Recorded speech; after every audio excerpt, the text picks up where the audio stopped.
Hey everybody, welcome back. Good to be with you virtually or live, But I'm just getting the live stream started. We have 10 minutes until the actual lecture starts. Hi Santino, welcome back.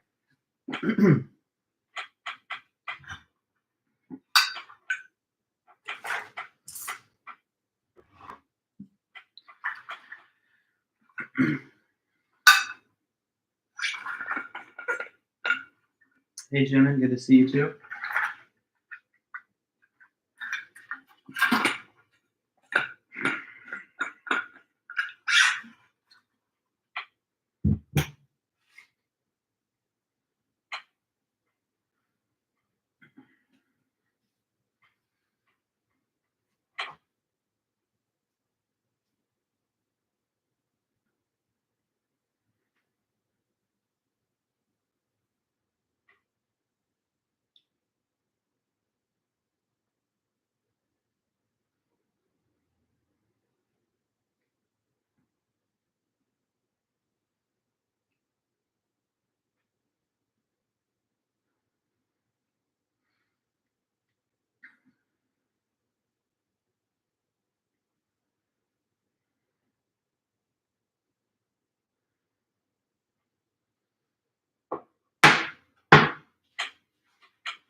Hey Peachy.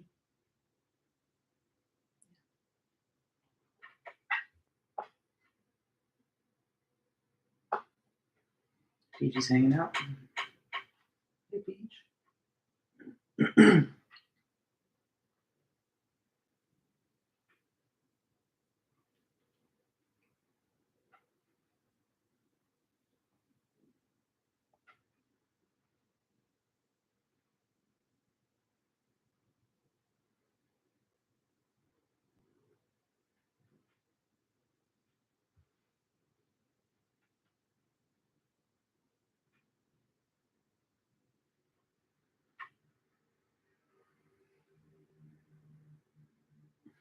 She's obviously just a really good girl. She's always cuddling with me. It's pretty cute.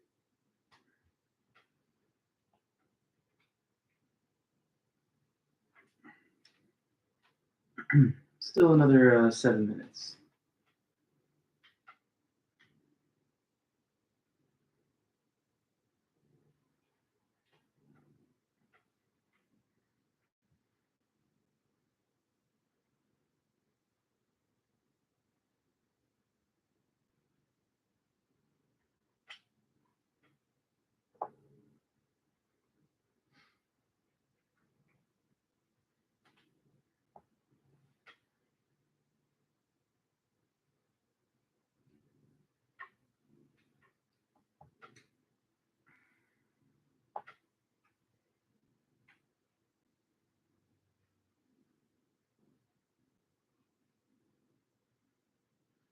Hey Leanne, welcome back too. Good to see you.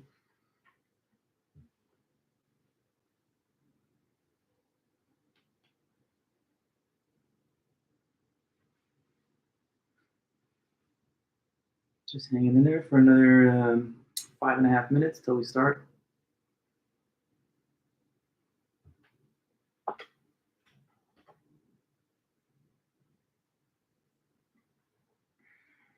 Hey Tyler.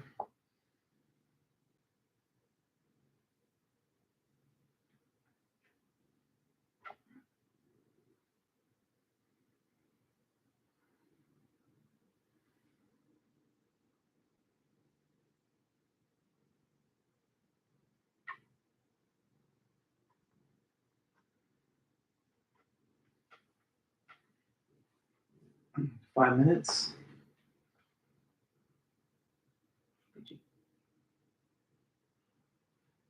Hey, Jasmine.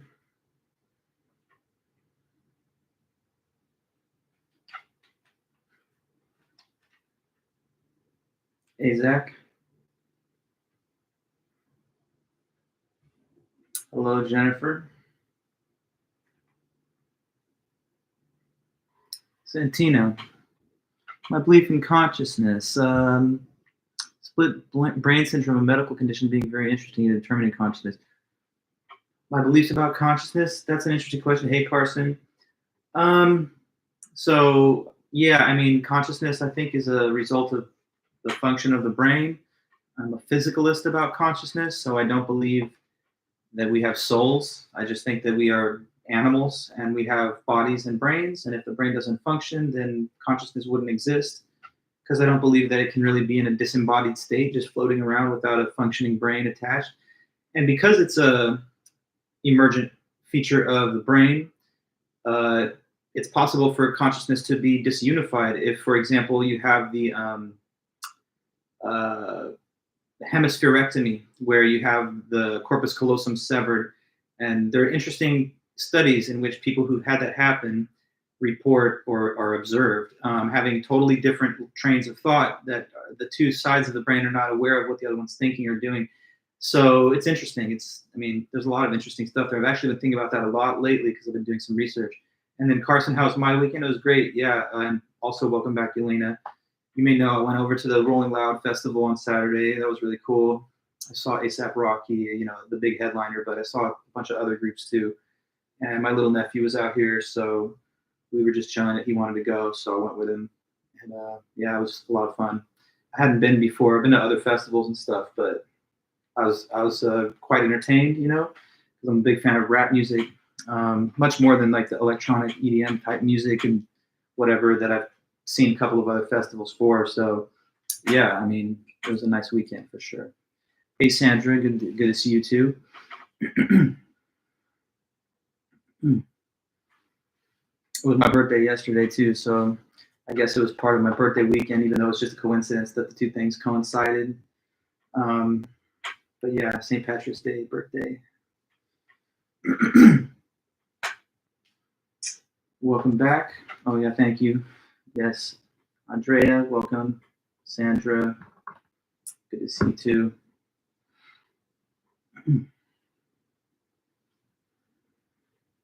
Mary Jane, welcome back. Good to see you.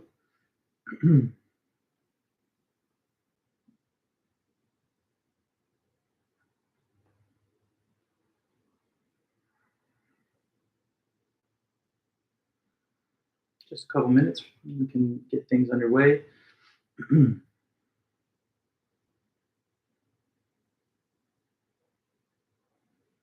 Hey, Jason, good to see you. Good afternoon.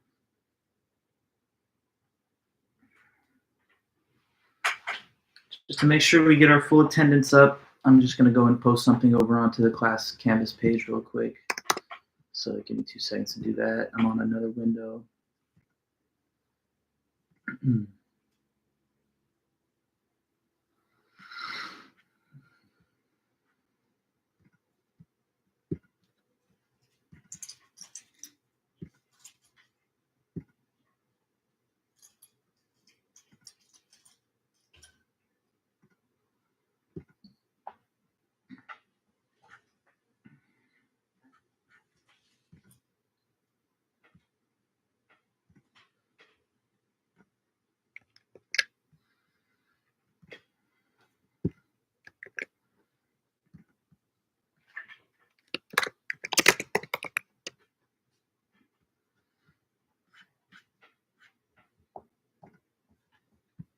Okay, cool. And yes, good to see all you guys.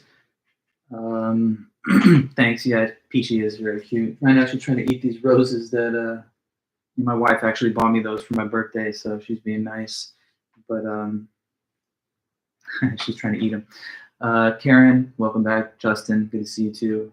Okay. So we're pretty much locked in and ready to go.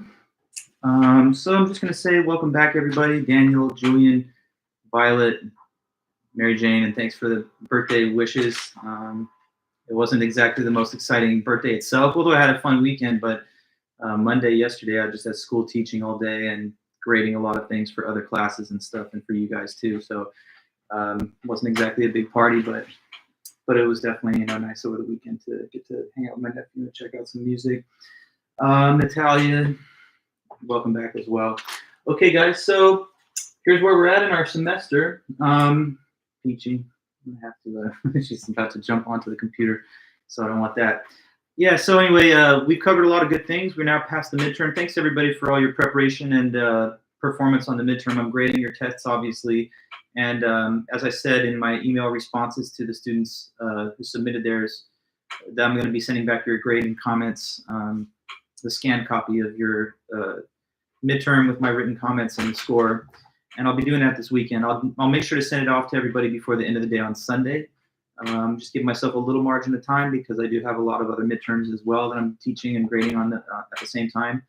But you'll definitely receive an email from me no later than the end of the day Sunday. That's like 11:59 p.m. Sunday night, I should say. Anytime on that day, sometime in the midday, I'll be sending off your scores and comments. So look forward to that this weekend. But anyway, we're continuing through the course. So far to this point, we've covered a lot of interesting topics. So we've, of course, discussed ethical theory, Kant versus Mill. We talked about abortion, the whole pro-choice, pro-life ethical debate concerning the morality of abortion, drug use and prohibition, genetic engineering and human cloning. So that now brings us to another important issue. And so we're going to spend 2 weeks on this week and next week. And the current topic is going to be all about war, terrorism, and torture. So.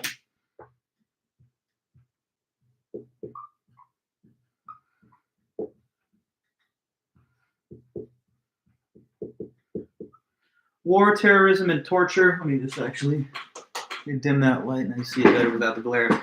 Yeah, so that's our new subjects. We're going to be focused on that for a couple of meetings. So today, the first part of what I'll do is just kind of introduce the topic, and we'll gradually settle into the first author. So by the end of the day, Thursday, we will have covered the intro to the subject, plus Douglas Lackey's article, which is called Pacifism. So war, terrorism, and torture. This is obviously an issue that has direct relevance to us today, because we find that the United States has launched a couple of wars over the past couple of decades. For example, the war in Iraq, the war in Afghanistan, and other military interventions that maybe haven't approached the level of full-scale war. But the United States military has been pretty active in the 21st century. And so there's also the prospect of future possible wars. Is it possible that a war could break out between us and North Korea, Iran, Russia? It just depends. So we need to think a little bit about the morality of war. As we discuss the morality of the topic, there's some big basic questions that we need to try and at least engage with and address. The big topic that we're going to definitely be, or the big question that we're going to be asking related to the topic of war is this, and so I'm putting it in the chat. Moral question of interest. Also welcome all you guys. Whoa, Peachy, back up. she's gonna jump on the computer and start typing. Okay, moral question. So, is war ever morally justified?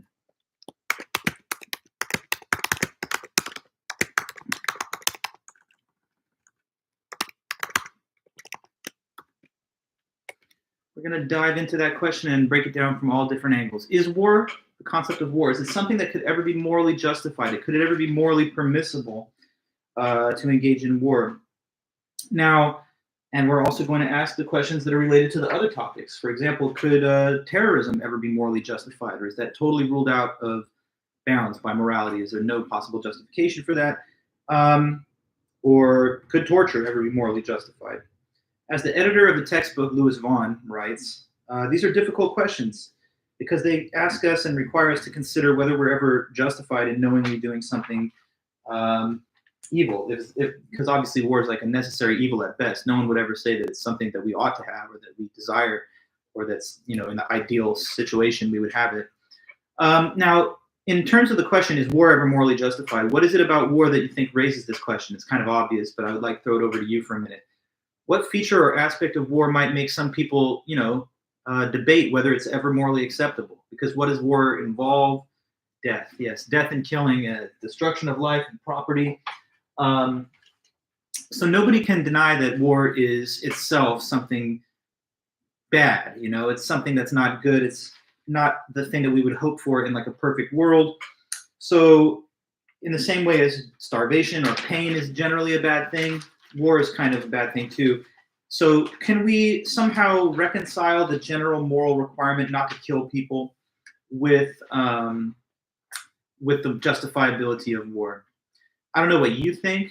Everyone has different viewpoints on this. Some people are a little bit more permissive of the morality or justifiability of war. Other people are more staunchly opposed to it in principle.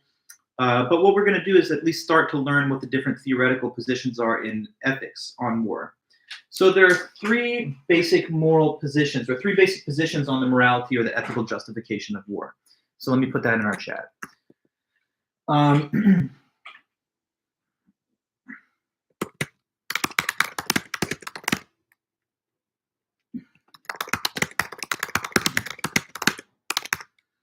Okay, so three main positions on the ethical justification of war, and here we go. The first one, it's called realism.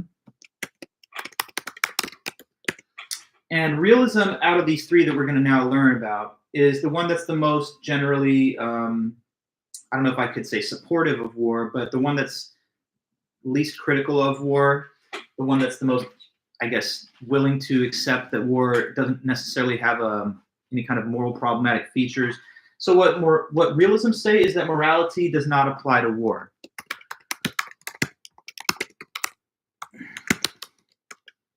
Not to worry, good to see you there, just showing up.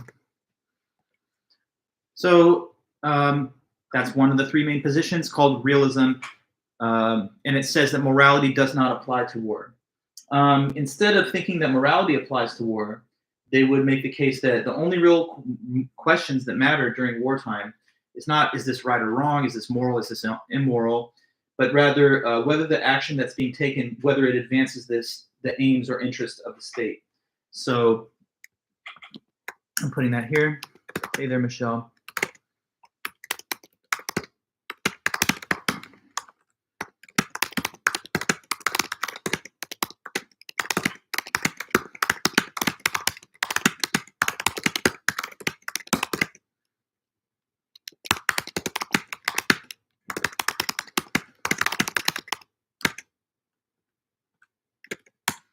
So I'm just giving another little bit of additional info on the topic or concept of realism. When people debate the ethics or the moral justifiability of war, some people hold the realist position. And the realist says that morality doesn't apply to war, and that, according to that view, as you see it typed here, the only real relevant questions about war, whenever it occurs, is not whether the action taken is right or wrong, moral or immoral, but simply whether the action that's being taken in the war will advance the interests of the state or not. Now, the realist thinks that when war breaks out, morality just goes out the window. Have you ever heard the phrase or the old expression, all's fair in love and war? Well, I don't know about love, that's a different topic, but at least to the realist, that's true when it comes to war, all's fair. They would say that there's nothing really that we can talk about in terms of a moral debate when it comes to war. It's just strategic stuff. It's like, does this help the nation that did that action get closer to the victory that they're seeking or the resolution that they are pursuing? Don't ask whether it was right or whether it was wrong to bomb that bridge in that village. Just ask whether it helped assist the aims of the war effort. So realists are the most supportive of war. They don't think that morality applies to war. Now, why would a person basically be a realist? Some people that are in the realist camp say that war is just another thing that, even if it's destructive of life, it's just an inevitable aspect of reality in the same way that a natural disaster or something could be. If a earthquake happens and a lot of people die, people can't raise up their fists and say, that was unethical, because it's just an outcome that nobody had any control over. Some people believe that war is an inevitable feature of human social organization and therefore it's not to be either morally praised or condemned, just thought of as another phenomenon, and therefore something that morality really doesn't have any kind of application to. But in opposition to the realist view, because we want to always consider different sides of any perspective, against this, many people would say, and I think pretty reasonably could say, that morality should still apply to state actions, and that there are at least basic moral standards that should apply even in war, like, not to have scorched earth tactics, or to, torture prisoners of war, or to rape women in the war zone as the spoils of war. There could still be such things as war crimes. So some people might argue that despite the realist's intuition, it still remains clear and common sense to say that some basic fundamental standards of morality should apply to war. But that's realism, okay? So some people hold the realist position, and if you ask them whether war is morally permissible or not, they would say that's the wrong question. The real question is whether whatever's happening is advancing the goals or interests of the state that is doing it. So that's realism. Now, on the opposite extreme from realism, a second one of those three positions that I kind of just indicated above, the second position is like the total polar opposite of the realist view, and that's what's called anti-war pacifism. Good teaching.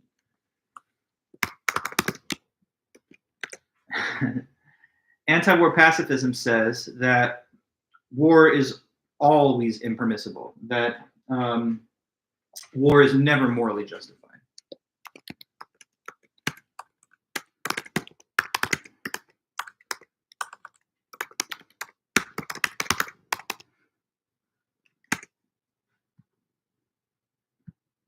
Just typing that in there real quick to the chat box.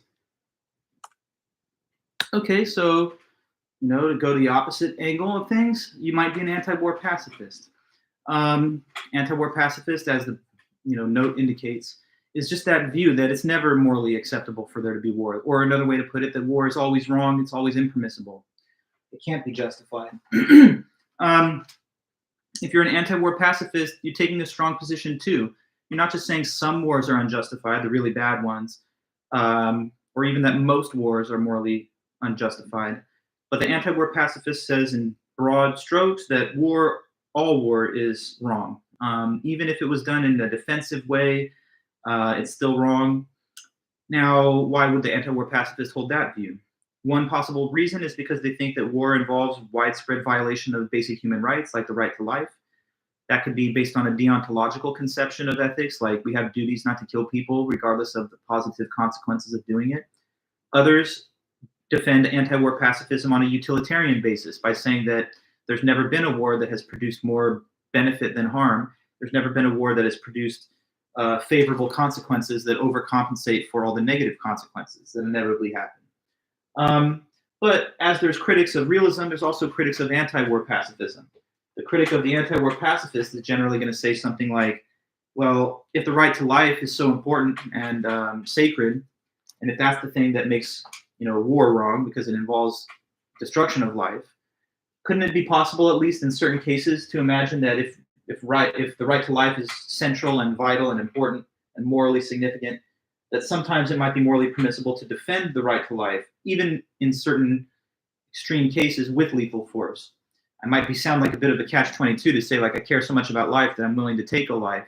But you might argue that at least in some cases, when innocent life is being threatened, and the only viable means of protecting it would be to use force up to and including lethal force, then you might say that there's a bit of an inconsistency at the heart of the anti-war pacifist view, because they say they believe in the right to life and that's why they oppose war. But what if war is the only achievable means to prevent an even greater loss of life? So that's a view that some have. And also some critics of the anti-war pacifist position may say that, at least in some wars, more good than harm has been done. There are certain wars, of course, that we could point to historically that are easier to justify morally, like perhaps intervening into World War II to stop the Nazis and Hitler from, exterminating all the Jewish people and taking over Europe and so on. Like, you could argue that the world that would have resulted if that war had not been fought by the Allies would have been worse on balance than the world that we actually do live in, given that intervention happened. So anyway, that's anti-war pacifism. The view, for any number of reasons, that war is always wrong and it can never be justified. But then we get to the third of the three positions on the morality of war that I was referring to above. And this third position is kind of a little bit more nuanced. It's more in the middle. So realism says there's never really anything wrong with war. Anti-war pacifism says war is always wrong. But then we have a third possible view, which is called just war theory, which says it does depend. It depends. Some wars could be morally justified if they meet certain requirements, and other wars would not be morally justified if they don't meet these specified rational requirements for a morally justified war. By the way, just in passing, I want to mention the word pacifism. You may have heard the word before. A pacifist is a person who doesn't believe in violence, or they have a principled commitment to nonviolence. To pacify is to make something more peaceful. That's why when we have like children and babies, we sometimes say, oh, we'll hand it a pacifier. It's actually indirectly related etymologically to the concept of making them more peaceful or serene, or etc. The Pacific Ocean, which is right over here on our west coast, is called that because it's supposed to be a more calm and peaceful, placid water than, like, say, the more choppy waters of the Atlantic Ocean. So anyway, anti-war pacifism, you're opposed to war and you believe in nonviolence. Okay, but now the third view. Let's get into that. The third of the three views about the justifiability of war is called just war theory.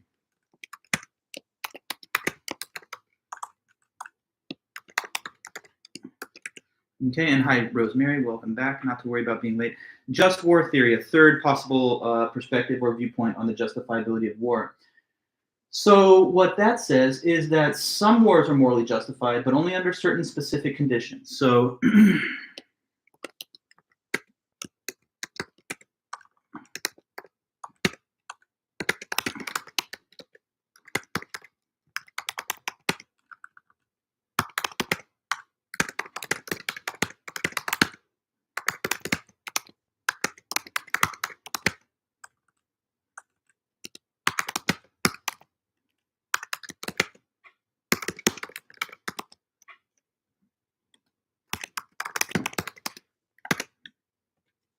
okay, so what I wrote is just the basic brief definition or concept of just war theory. And what it says is that it's not that every war is wrong, that's anti-war pacifism. It's not that morality does not even apply to war, that's realism. It's a sort of intermediate middle view. It says that it just depends.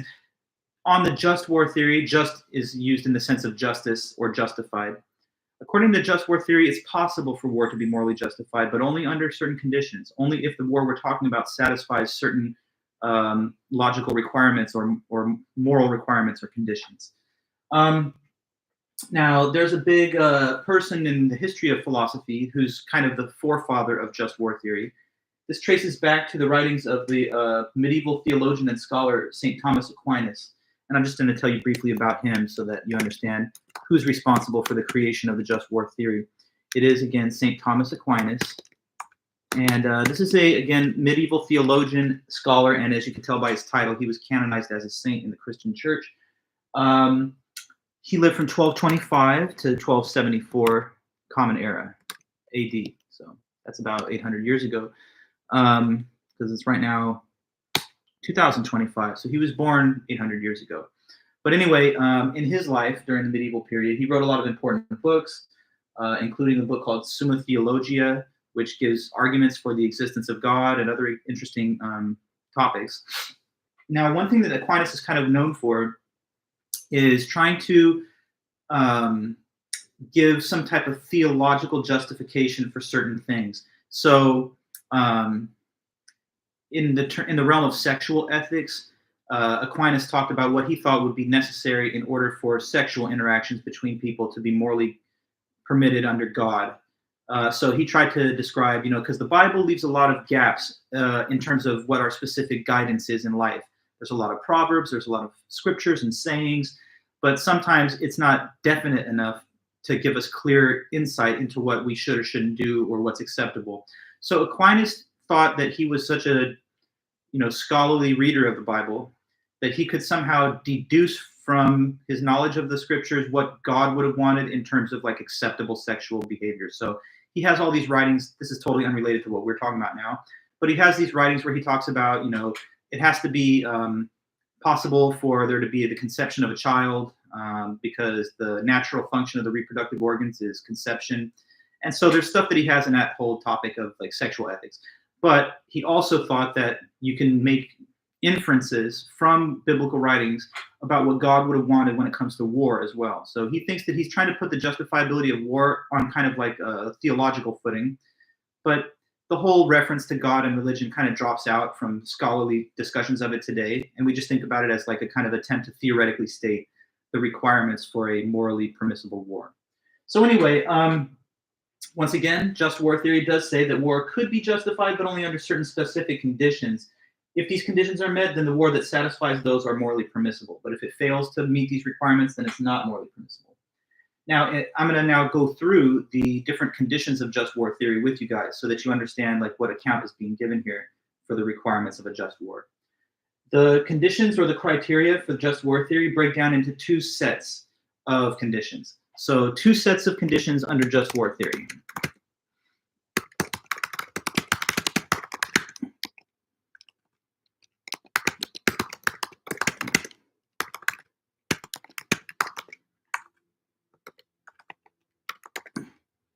Okay, so there's two sets of conditions for a just war according to just war theory.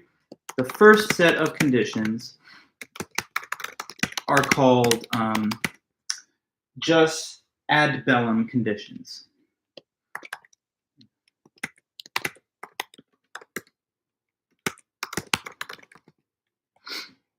So as I wrote there in the chat, it just says what I'm saying now verbally, that the first set of the two sets of conditions under just war theory are called jus ad bellum conditions. What jus ad bellum means is the justification or justifiability of going to war. That's from Latin, jus ad bellum, and it means justice, going to, and bellum is like war. We actually have certain English words that are derived from that etymological root, bellum. So when we say that someone's being belligerent, that means that they're being warlike or hostile. Or if we say that somebody is being bellicose, a sort of similar concept there, which also derives from the word bellum in Latin. So anyway, jus ad bellum means about the justice of going to war. Let me put that in the chat really quick.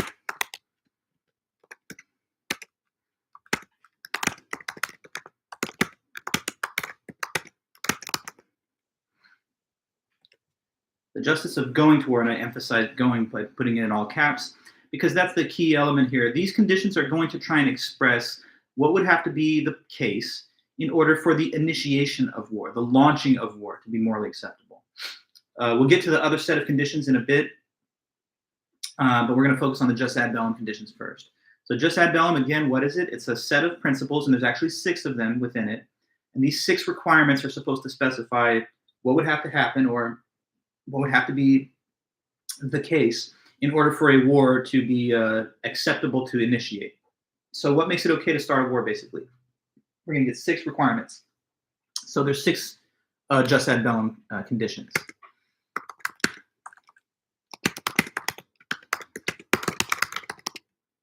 Okay, now the first of the 6, I'm just labeling it as number 1, is called legitimate authority.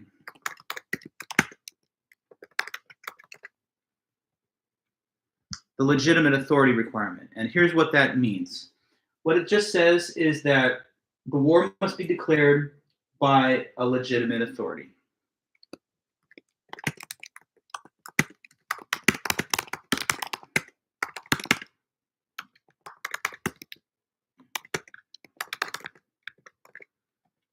The war has to be called, declared, opened by a legitimate authority.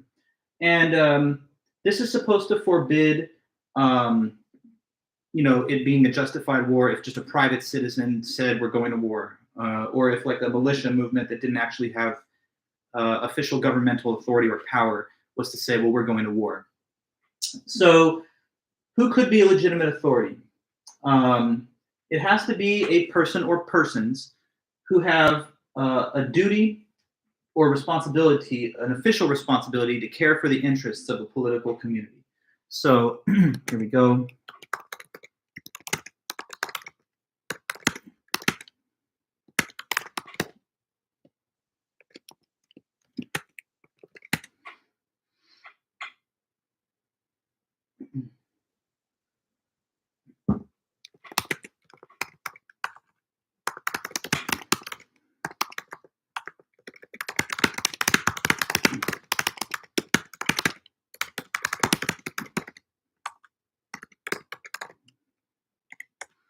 So there, I just give you a little bit more of a detailed description there of what a legitimate authority is considered to be.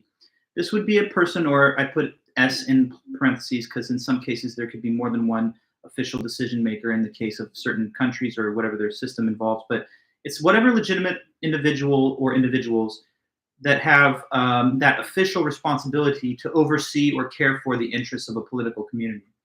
So can anyone here in the chat, give a quick suggestion as to what type of office holder do you think could be a legitimate authority to declare war?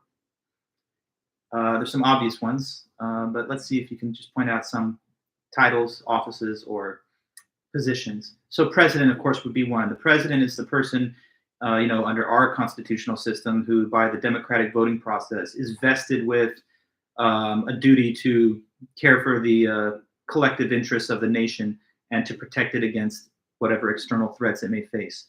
So they're given power to make decisions about war.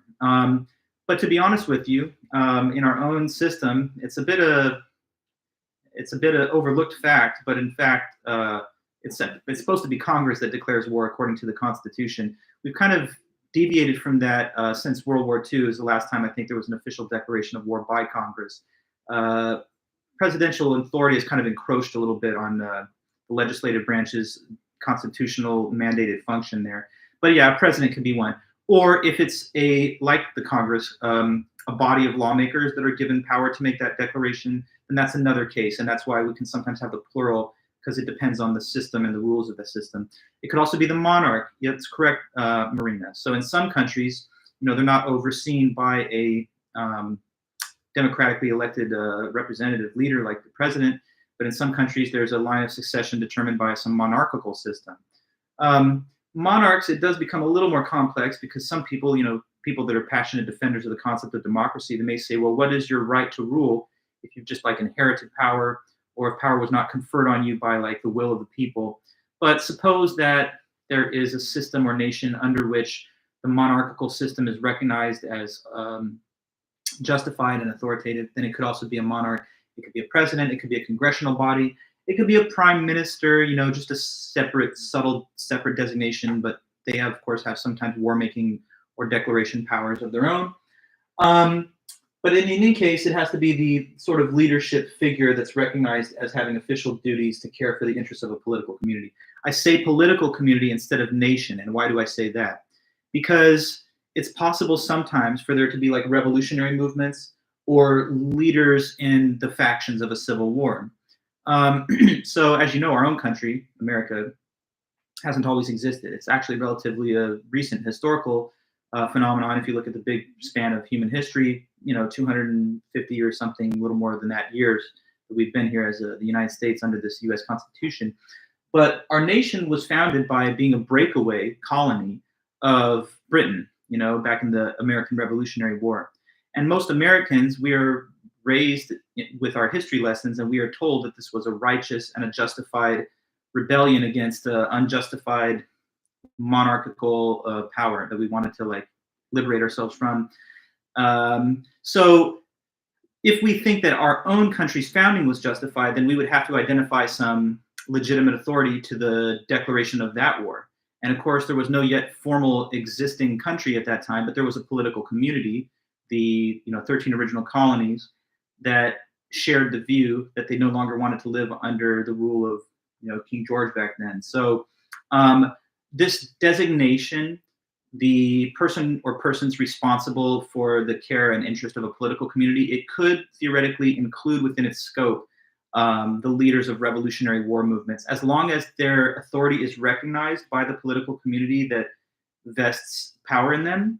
And it could also sometimes be the leadership figures in civil wars, because when civil war breaks down, we have the nation itself divided among itself.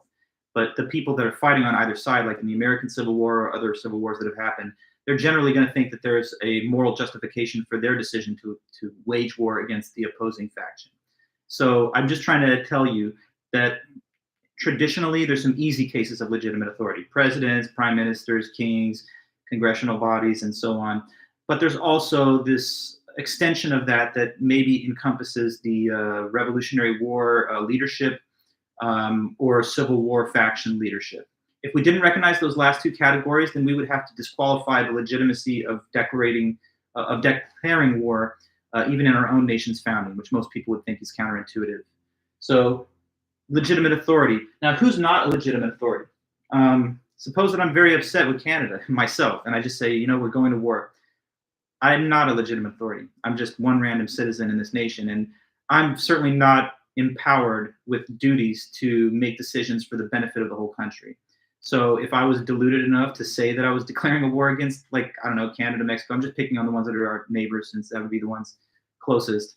I certainly don't have the power to do that. If I made that declaration, and even if I was starting a cult and I had maybe 100 people following me with that, we would not be launching a legitimate war. This would not be a just war, because it's not being done by a person who's recognized as having any kind of official standing. So private citizens, militia movements, if say we're all marching on the Capitol of California and we're getting upset and we're like, you know what, we're going to declare war on Canada, and we start to kind of get into a rebellious mode, that spontaneous uprising or civil uprising, that also could not be considered a legitimate authority, because there's no kind of procedure or recognition that confers power on them, or that gives them office to make any such declarations. But again, it's a little bit of a gray area, because if enough people were in the militia, then it could erupt into a whole revolutionary movement, at which point you might say that whoever are the figureheads of that could be the legitimate authorities relative to that breakaway. But I hope I've made some clear enough sense. There are some complexities and nuances to the point, but the basic idea is that it can't be a legitimate war unless it's declared by someone who has a position of responsibility to oversee the interests of a political community. And in the most typical case, that's going to be an officially recognized head of state. In other cases, it could be a revolutionary leader in a Revolutionary War scenario, or a Civil War leader in that kind of scenario.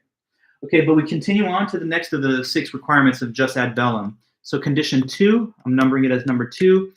It's called just cause. And that's probably one of the most important and central of the 6 conditions overall. If there's one that I had to hit on as very core to the concept of the theory, it's definitely this one. So just cause requires this. This is another requirement. This requirement is that the war has to be waged for morally acceptable reasons. So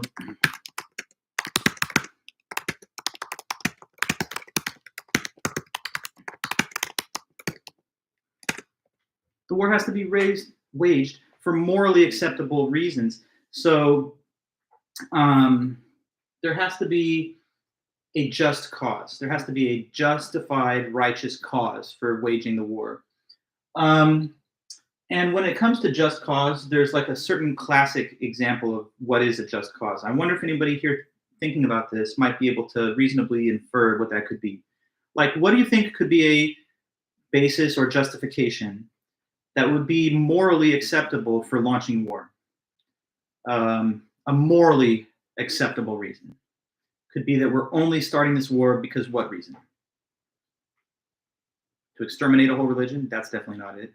If they attack you first, Marina, correct. So it is thought to be defensive necessity that is the major element of a just cause. So I'll put that in the chat.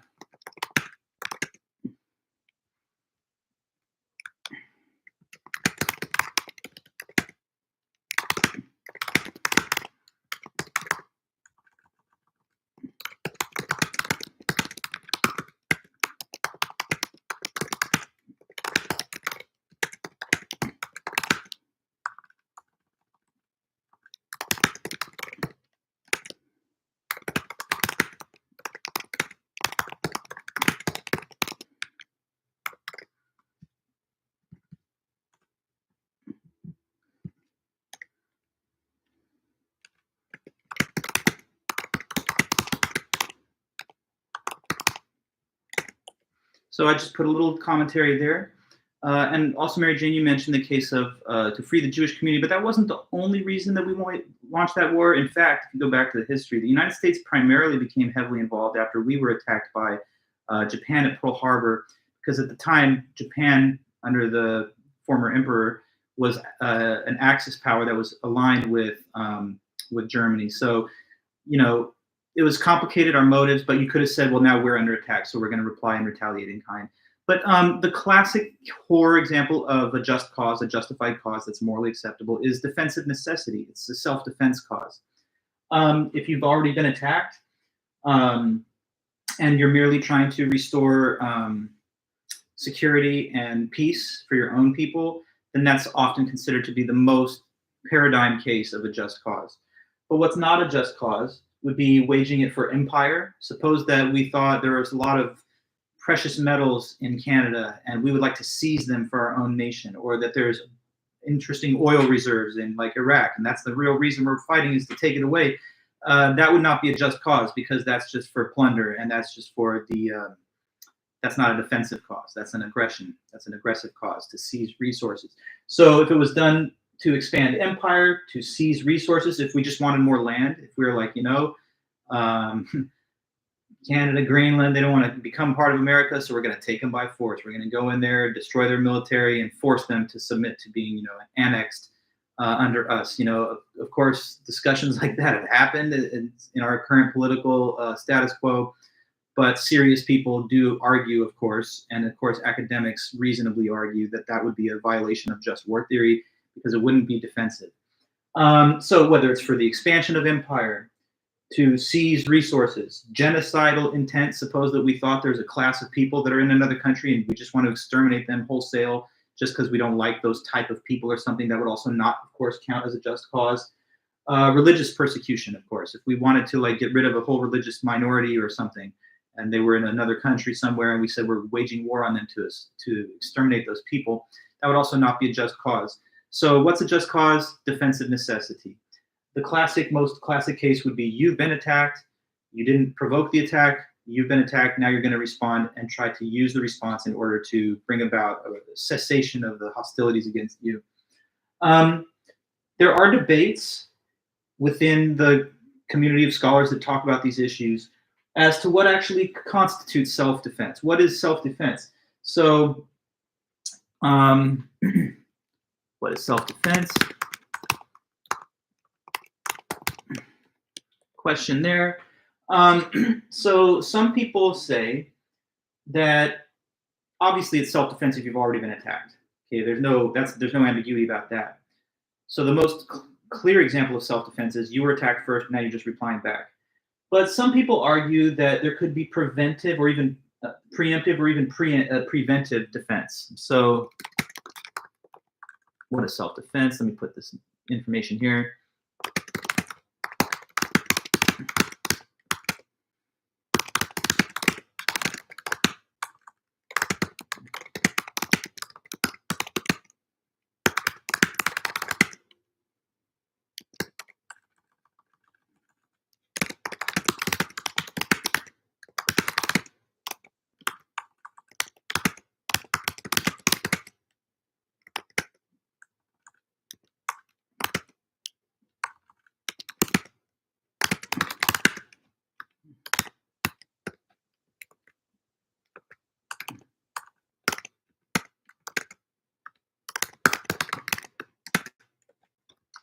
Okay, so I just wrote there, the most obvious case of self-defense is that your nation was attacked first, or your political community, if we're talking about the Revolutionary War case, whatever.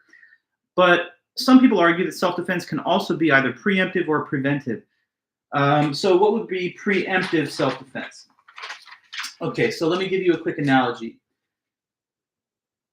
It's obviously self-defense if I'm just standing somewhere in public and a guy stabs me in my left shoulder. If he does that, it's on. I need to defend myself by whatever means possible, including maybe killing this person, just depending on what's necessary for me to sustain and preserve my own life. So that would obviously be self-defense. No one could challenge or deny that. If I was attacked first and then I retaliate, I'm just acting in self-defense. I'm not the aggressor. But also, some may argue that self-defense could include the case of preemption. Preemption is when there's an imminent threat, but it hasn't actually hit you yet. But in order to prevent it from doing that, you preempt the attack. So in the case of an individual act of self-defense, it would kind of be like this. The guy hasn't stabbed me, but he's saying to me, I'm about to stab you. And he's waving the knife and he's kind of in my immediate physical environment. You might say if I had the means at my disposal to neutralize this person before he gets the hit in, then I would also be justified in stopping him there. You say, what about revenge? Nah, that's definitely not going to be considered a just cause. If there's no longer any hostilities happening, then you're not supposed to perpetuate further hostilities by continuing to attack. Once the status quo of peace has been achieved, it's no longer defensive to go further. So revenge is not necessarily considered a just cause at all, no. But to the example, I was just talking about, like, again, if the guy already stabbed me, it's clearly self-defense when I respond in kind. But if he's motioning towards me in a threatening way and he makes clear by verbal signs or otherwise that he's going to do that in a moment, then if I was to attack him just before he makes contact, then you could reasonably say that that's a preemptive case of self-defense. Like you say, Juliet, if the attacker has attacked you and you know they will do it again, and so you go out of your way to end it before it happens again, once again, though, no. It's only when the threat is real that you have any justification for trying to neutralize it. If you just anticipate in the future that they may. But you know what? I don't want to be too dismissive of that, because there is this third case of preventive self-defense. Most scholars that talk about this and philosophers that discuss it think that that's really a stretch, though, because with preventive, it's not even that they're imminently going to attack. It's just that you anticipate that at some future time they may, right? So say that there's a nation that's already, like, dropped bombs on our cities. Then we're fighting war, but we're doing so in a way that's completely justified because it's just self-defense to respond to that. Suppose that they're doing military overflights and we've intercepted their communications such that we know that they will launch these strikes in like 30 minutes. If we take all those planes out and hit them first, you might say that's preemptive. But suppose that we just know about a general interest that they have in, like, developing certain aggressive weapons that may not even come into fruition for like another 10 years.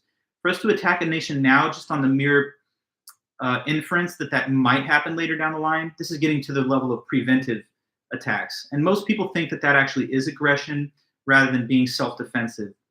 Your case is a little different, Juliet, I guess, because you said they already attacked you and you anticipate that they may do so later on in the future. But basically, most scholars on the topic anyway would argue that once the threat doesn't exist or it's been neutralized, if it's pushed too far out into the future, then it's no longer really quite defense, but something that you select doing of your own volition, which might not have been defensive necessity. Keep the word necessity in mind, because it's not supposed to be defensive speculation. It's supposed to be something that's deemed necessary, and if you didn't do it, then you'd be at mortal risk. Marina, is this in this idea of just cause, do we consider the proportion of the response as well? Yes, we do. Hold that thought, because we're getting to that. It's another one of the conditions. The proportionality requirement is specifically one of them. And there's also the consequences. That's also implied by one of the conditions. So hold your thoughts for that. But anyway, I just kind of wanted to give you that basic idea. Now, take the the war that we launched against Iraq. A lot of people criticize it on this exact basis, because under George W. Bush at the time, after the 9/11 attacks, he thought, well, if there's any gathering threats anywhere in the world, we're going to attack them first, and we're not going to wait to be attacked before we go ahead and move on those countries. Iraq said, we're not developing weapons of mass destruction. We have no desire to attack the United States. And of course, they weren't involved in any way, shape, or form with the 9/11 attacks either.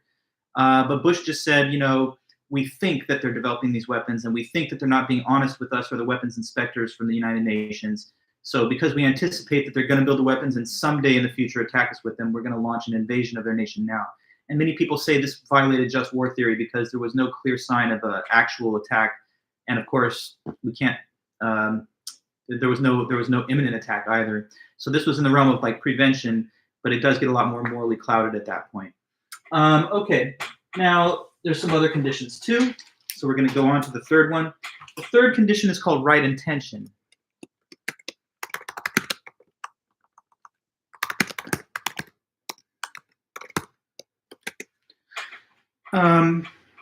Okay, so right intention. And by the way, though, to your point, Julia, like in our state, for example, California, even if someone has like robbed your house or something, if they're running off into the distance, you're not allowed legally to shoot them because they're no longer threatening you. You have to be under mortal threat or fear for your life. But if the person's already like going away, then just your thought, well, they deserve it, and I'm gonna get them back for what they did. It's not considered a legally acceptable excuse under the law. So you can still be prosecuted for killing people, even if they posed a threat to you, but the threat no longer exists. Anyway, though, again, getting back to the bigger picture of war, not just the individual case, third condition is called right intention. So what this one says is you have to have a right intention in launching the just war. Even if you have a just cause and even if you have legitimate authority, your intentions have to be pure and moral. So you must intend only to restore peace and not use the just cause as a pretext to wage war for other unjust motives. So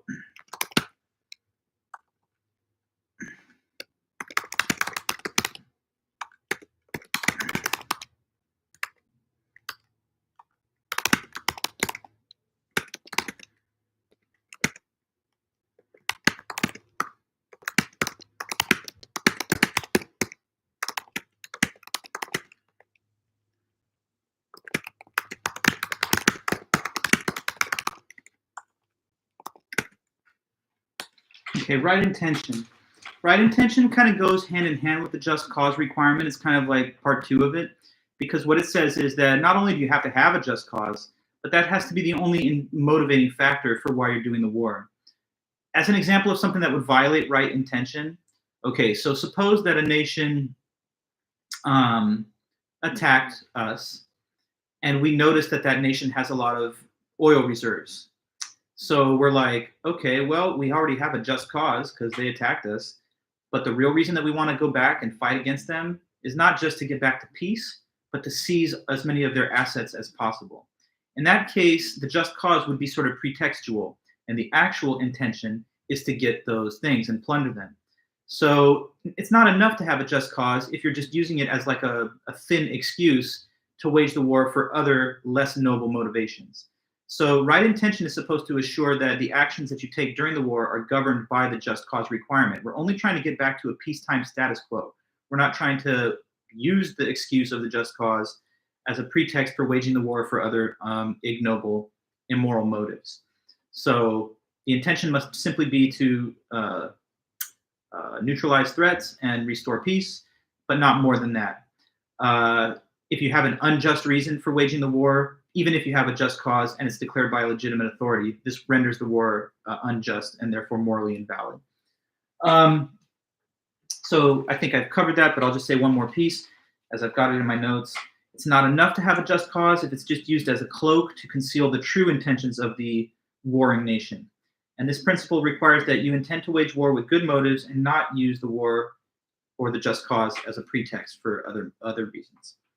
Okay, so, and on page 397, there's just a little note about that here in the book. My book's binding is completely falling apart, so I've got loose leaf pages. It says here, the war is waged with rightful intentions. War should be fought not only for a just cause and with proper authority, but with morally good motives. As Aquinas said, a rightful intention to effect the advancement of good or the avoidance of evil. Bad motives would include hatred, greed, revenge, bloodlust, or persecution. So you can't have these kind of bad motives lurking around in the background, and then you just use the just cause as a sort of cover for what the real bad motives are, the real immoral motives are. Okay. So then we continue to the fourth of the 6 requirements of just ad bellum. Condition 4 is the last resort requirement, last resort.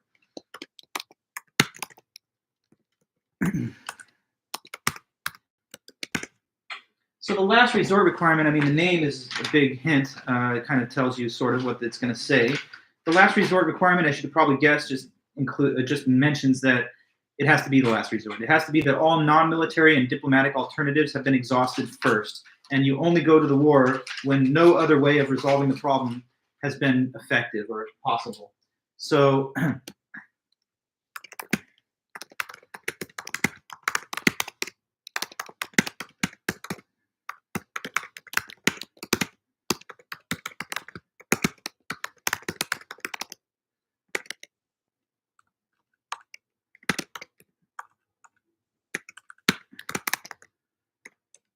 So another important requirement under jus ad bellum is that you're not supposed to opt for war. You're not supposed to go to a war of choice, but you're supposed to go to war out of necessity. And part of that means that you've tried everything to avoid war, but nothing has worked.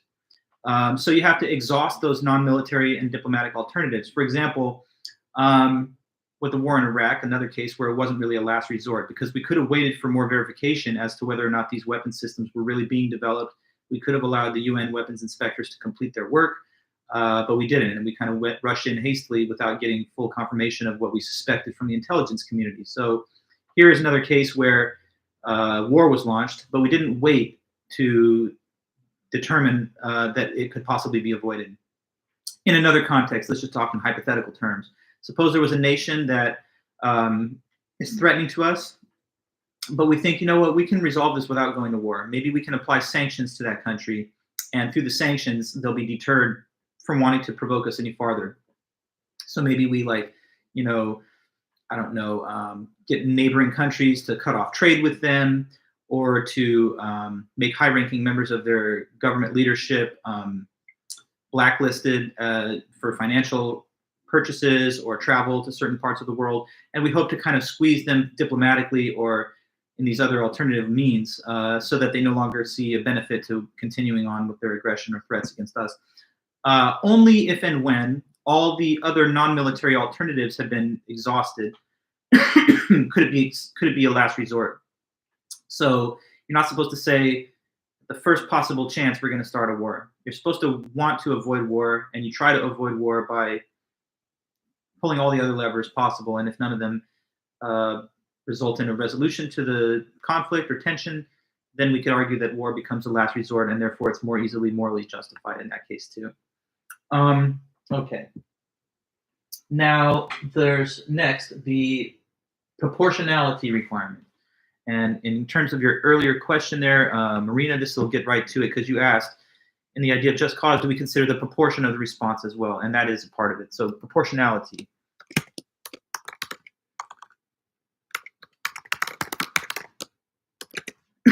Sorry.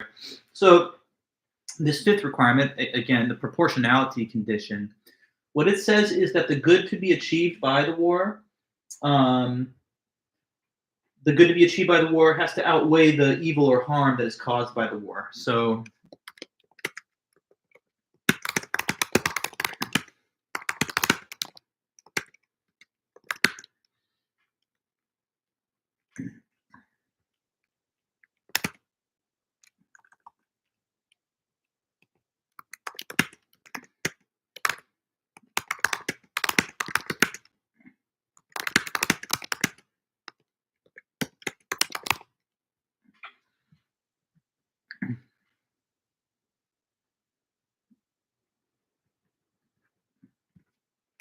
okay, so proportionality condition 5. What it says is the good to be achieved by the war must be equal or outweigh, hopefully, the harm that the war will cause. So by definition, war is going to cause harm. It's going to cause destruction of life, property, the expenditure of blood and treasure. And so none of those things are good in the perfect world. We would rather not have any of those things happen. But suppose that for all the other reasons provided above, this is a necessary war of self-defense and all the rest. Even if it was done by a legitimate authority, there's a just cause, all we want to do is return to peace, we have the right intention there, and we've tried everything else, and nothing has allowed us to prevent the conflict from progressing or advancing. Still, though, it would have to be proportional, which means that, sorry, let me get a little water. Proportionality means that the benefit of going to war has to be at least on par or greater than whatever harms are caused. So it's almost like we have a pair of balancing scales. Say on this side, we have all the harm that the war causes, weighing down that side of the scale. This has to be somehow balanced out by how much good the war will achieve. So you could argue, right, that take World War II as an example. In that case, yes, hundreds of thousands of people died on both sides of the war. So there's a lot of people that lost their lives, and besides that, there's a lot of people that got hideously injured or disfigured, and a whole bunch of other costs. Destruction of civilian infrastructure, carpet bombing of Dresden. So on both sides of the war, Axis and Allies suffered a lot of harm. But you could argue that what we got in exchange for all this harm and destruction and so on was the prevention of Hitler and the Nazis seizing power across all of Europe and maybe across the whole globe, and also preventing them from the extermination of the Jewish people. So you could say that on balance, though there was a lot of harm, it was proportional to the good that the war achieved. But what would violate this condition is if it would just be a lot of death and destruction for no great benefit. Now, take a look at the war in Iraq. This is one that's easy to pick on in terms of making a moral critique, because a lot of scholars, historians, philosophers, and all the rest kind of have a consensus view that it was just an unnecessary war that caused a lot of problems and it didn't really make anything better. So with the war in Iraq, there were like 5,000 or so service members from the United States that died. And even according to conservative estimates on the Iraqi side, I mean, it's like 100,000 dead civilians, or maybe more, because sometimes these figures are hard to track, but it's at least in the ballpark of 100,000 plus in a country that's the size total of like California. So, I mean, imagine, war being imposed on California from a very powerful nation like the US, dropping bombs all over. A lot of people died. Now, what did we get in exchange for that? What good outcomes were delivered because we launched this war? Well, really nothing. I mean, Saddam Hussein was deposed, but it's not like the government that replaced him has, it's not like the existence of Saddam Hussein in the region and having him be the leader of Iraq posed any kind of great threats or difficulties to us. So the value of getting rid of him didn't really match up to the harm and the loss. Furthermore, it also created kind of like a security vacuum in the region, and it also inflamed a lot of anti-American sentiment, which is kind of what led to the establishment and the creation of ISIS, Islamic State in Iraq and Syria. And, it almost made the terrorism problem in the region worse than it had been before, because then ISIS went on to wage attacks in other parts of the Middle East too, further destabilizing the whole region. So it's like a destabilized region, less security for the people there, no great benefit to the American people at all, except for all the losses. And we spent like $1 trillion on it too. So you could argue that in this case, I mean, it also violates other conditions there too. But like, if we just focus on the proportionality question, it seems like it's kind of a loser, because it's just a lot of harm and destruction and loss measured against no significant benefits. So there's wars, and then there's other wars. Some wars you might say can meet this proportionality requirement. I don't know, the American Revolutionary War certainly didn't have the same number of massive casualties that modern warfare includes with all our more advanced munitions and weaponry. And you could say that, well, in that case, there was a great good that was resulting from the war that you could use to overcompensate for the harms, which was the establishment of America, constitutional democracy, and whatever else.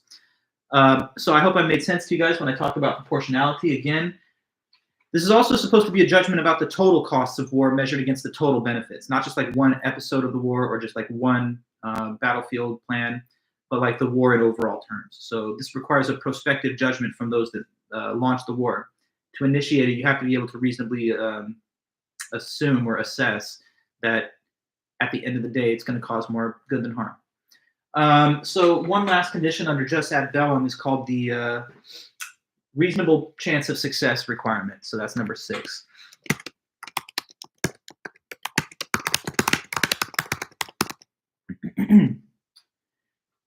Yeah, so reasonable chance of success, I don't really think I'll add much definition beneath that, because the name says it all. This requirement is basically that you have to have a realistic chance to win, to come out victorious. This 6th requirement is basically saying that even if all the other conditions were met, it's kind of almost intertwined with proportionality in a way, but suppose that all the other conditions could be met, but you're in a nation that's completely overwhelmed and overpowered by the other country. Then you might say, well, that's fighting a futile war. That's fighting an unwinnable war. So even if you're just trying to act in self-defense and you have your political leadership backing the war and launching it, so there's there's legit authority, there's a just cause, all we're trying to do is get to peace, so there's a right intention. You've tried everything else to avoid this, but now you're at the last resort. Even if all these other conditions are met, if you could not reasonably succeed, then there couldn't be a justified war in that case, because you'd just be leading people to their inevitable destruction and slaughter, even if all else was as mentioned. So, like, I don't know, the current conflict between Ukraine and Russia, the United States is generally supportive of our democratic allies throughout the globe, including Ukraine. And of course, under the Biden administration, we gave a lot of military support and financial and logistical and intelligence support to the Ukraine side of the war, because basically Russia is just trying to claim territory from that former Soviet state, but now it's an autonomous, independent, democratic state. So they just launched the war aggressively against Ukraine. Now, the thing is, some people argue that Ukraine can't possibly win the war because they're militarily underpowered, competing against a big global adversary like Russia. Now, I'm not endorsing that view myself. I think that if enough resources are brought to bear from allies and partners, you could have a long, dragged-out war where eventually Russia folds or withdraws their military. But if, as some have argued, this is not reasonable, then that might be a case to be made that this violates the sixth requirement of the just war theory, that even if all the other factors are in place, there's no reasonable chance of success. So it's like you're fighting an unwinnable war, perhaps. Some might argue that. I feel like I've heard some of the leadership under the current administration making that argument.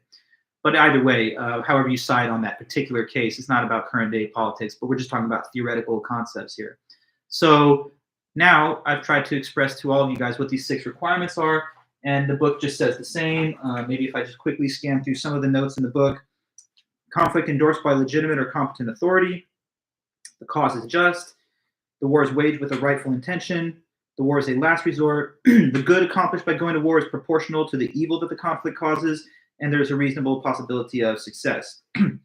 So if all 6 of those conditions are met, they say that it's okay to start the war. That's under just war theory. But if even one of these conditions has been violated or has not been satisfied, they would say you're launching a war, but you're not doing it in a way that is morally acceptable. And we can use these criteria in application to considering any war, either current day or throughout history. If we thought that it could meet the standard of just war theory, then a thinker like Aquinas and all the scholarship that has followed him would say that that's morally justified. And Aquinas would even go farther, and he would say this is something that God would not even condemn because he thinks this derives somehow from insights about Scripture and other stuff. Now, I told you there's 2 sets of principles, though, in the just war theory. So this is just the first set. The other set, though, is thankfully a little shorter. There's only 2 of them in there. So 6 requirements of just ad bellum. The other set of principles in just war theory is called just in bello. So let me put that here first.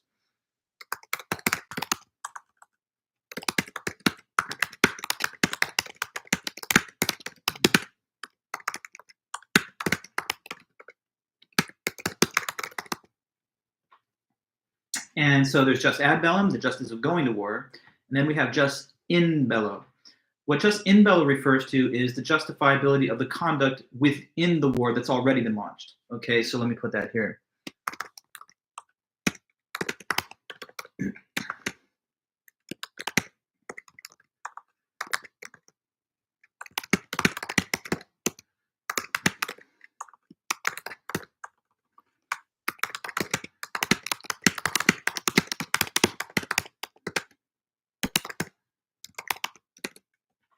Okay, so the ad bellum conditions that we just went over, they are telling us, according to the theory, what would have to be in place for the starting of war to be okay or morally acceptable. Just in bello is focused on a slightly different element. It's focused on what would be needed for the conduct of the soldiers or military that are fighting the war to be acceptable. So we have launching of war, ad bellum, conduct within the war, in bello. So instead of to the war, ad bellum, we have within the war, in bello. And these conditions are logically separate, they're distinct, because it's possible to imagine that you can satisfy the one set of principles without the other. For example, suppose that there's a war that's justified to launch, but then this conduct of the soldiers within the war is like morally reprehensible. So like they had a just cause and all this other stuff, but then when they get into the war, they're like, you know, robbing villages and raping women and like, you know, shooting civilians and stuff like that. So you might say then it was okay to start the war, but the conduct within it is bad. On the other hand, you can also have the opposite case. You can have a war that was declared in a way that's unjust, but the conduct of the soldiers is honorable and commendable within it. So you can have an unjust launch, but justified conduct, or you can have a justified launch with unjust conduct. Ideally, you know, war itself is not ideal, but as long as we're having a war, the ideal case would be that both are satisfied, that both the declaration and launching of war was morally acceptable, based on morally acceptable premises, and that the conduct within the war is also the same. But now we need to know what are the conditions of just in bello. So there are 2 just in bello conditions.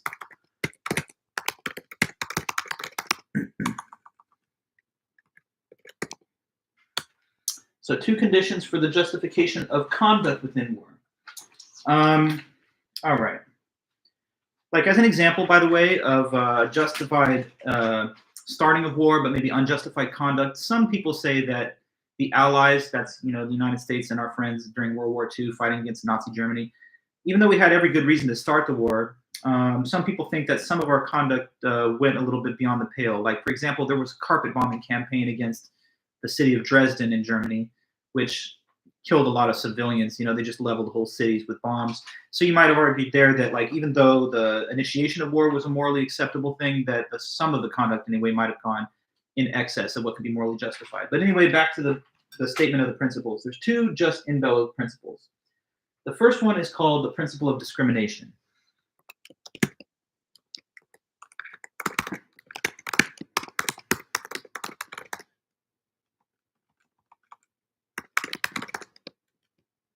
Okay, so the principle of discrimination means this, and this is the most basic, fundamental, just in bello condition, really. What it says is every effort has to be taken to not deliberately harm non-combatants. So you're never supposed to make a deliberate attempt to harm people that are not combatants, that are not enemy combatants, that are civilian targets, basically. So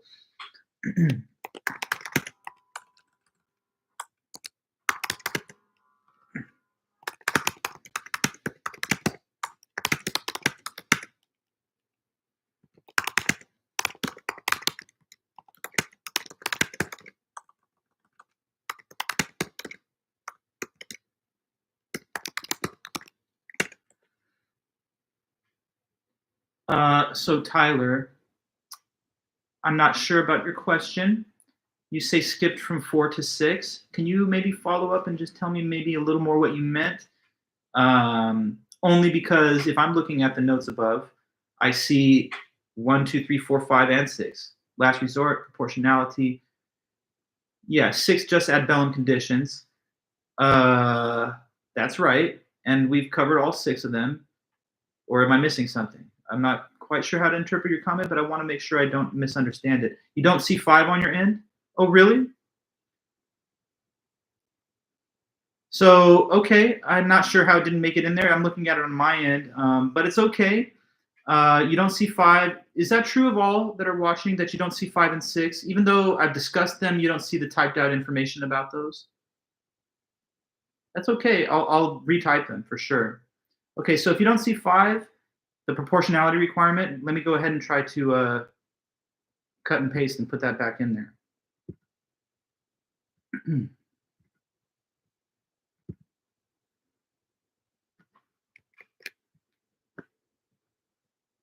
Okay, not to worry. I don't know why 5 didn't show up. It's probably just an intermittent Wi-Fi outage that somehow allowed me to type it on my end, but it didn't go through.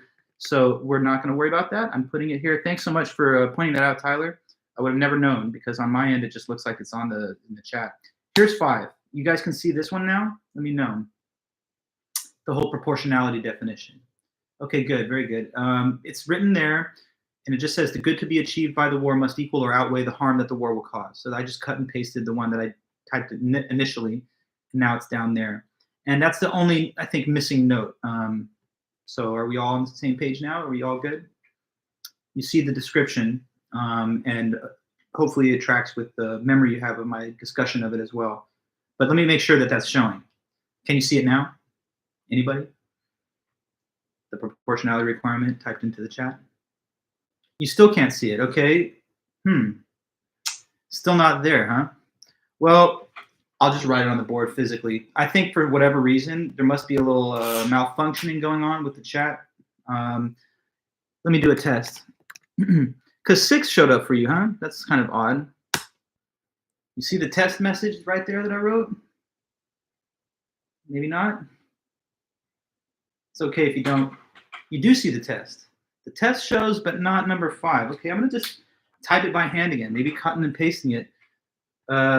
It could be YouTube censorship, Santino. It's a possibility. Like maybe someone thinks that I'm trying to promote the idea of, waging war or something. But anyway, it is what it is. I'm going to type it again.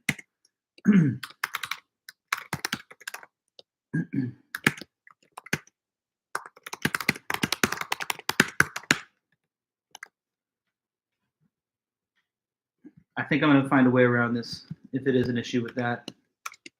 So, first of all, do you see this first part of the definition? I didn't type the full sentence. I'm going to break it into 2 parts. Proportionality, the good to be achieved by the blank. Okay, now I'm going to type the rest.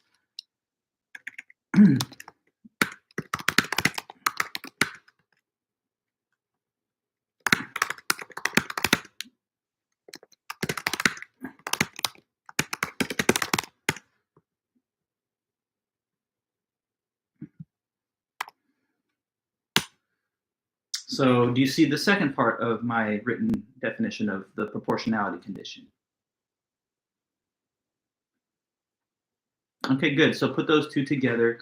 Proportionality, the good to be achieved by the war must be equal or outweigh the harm that the war will cause. Okay, good. Now I think we're all good to go. I may have seen that happen once before in all the many years that I did do some online lectures, but it's just hard to know exactly what the cause might have been. It could be a AI, sort of tracking of the content of a certain live chat that flags certain phrases. So anyway, by breaking it up into two parts, I think we've bypassed that issue. Okay, cool. Now, I think I was in the midst of talking to you all about let's see here, the principle of discrimination. Do you see my note about jus in bello, the two jus in bello conditions, and the definition of the principle of discrimination? You see all those notes, or what? Yeah, I have a question about that. After I finished with the reasonable chance of success, do you see my other notes following on below that? Okay, good. I'm just making sure. I'm just trying to orient myself towards what we did cover.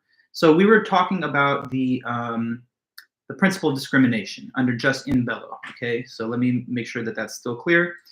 The principle of discrimination does say that every effort must be taken to never deliberately target non-combatants in war. So that has to do with the conduct internal to war. Yes, good. Principle of discrimination. Thanks, Marina. That's where we're at, and now we're all on the same page. I guess for whatever reason, it was just 5 that got somehow flagged or not allowed in the chat, but now I've got it in there. We're now on to the first of those jus in bello conditions, the principle of discrimination, number 1. So as it says above, this is a basic requirement of the moral conduct internal to war, that you're supposed to take all deliberate efforts never to harm non-combatants, or maybe to put it differently, every effort must be taken against deliberately harming non-combatants. Now, who are combatants? Combatants are, in the most obvious case, like uniformed members of the enemy army, but it could also be people who just take up arms against a nation that's fighting. Sometimes, of course, people may be in plain clothes or they've blended into the civilian population. But who are non-combatants? Well, non-combatants would reasonably be people who are not aligned with the war efforts and are not a hostile threat. So children, women, unarmed civilians, or maybe people that are injured on the battlefield. They're supposed to be taken as prisoners of war and released at the end of hostilities, but you're not supposed to summarily execute even enemy soldiers if they've been neutralized as a threat. So this is an important principle. When it says discrimination, you may have heard the word discrimination in the context of there can't be sexual or gender-based or racial discrimination. Yes. But the ultimate meaning of it in a more basic sense is just being able to tell two things apart. Like I can discriminate a wax apple from an actual apple, meaning that if I look at the two or if I feel them, I can tell which one is which.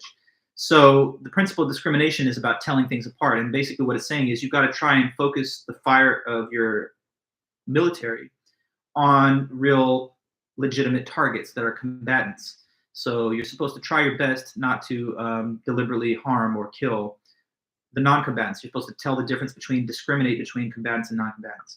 Now, of course, it's impossible to completely do that. That's why there's such a thing as collateral damage. That's the word that means when, unfortunately, innocent people that are not themselves enemy combatants are somehow caught in the crossfire of war or harmed by munitions that were intended for legitimate targets. So what it's saying is not that you have to entirely avoid killing those people, because, of course, that would be kind of logistically impossible, but that you're never supposed to deliberately target them. So if, say, for example, we were like, you know what, here's the best way we can fight this war against country X. We'll go in there and we'll just drop a bunch of bombs on all of their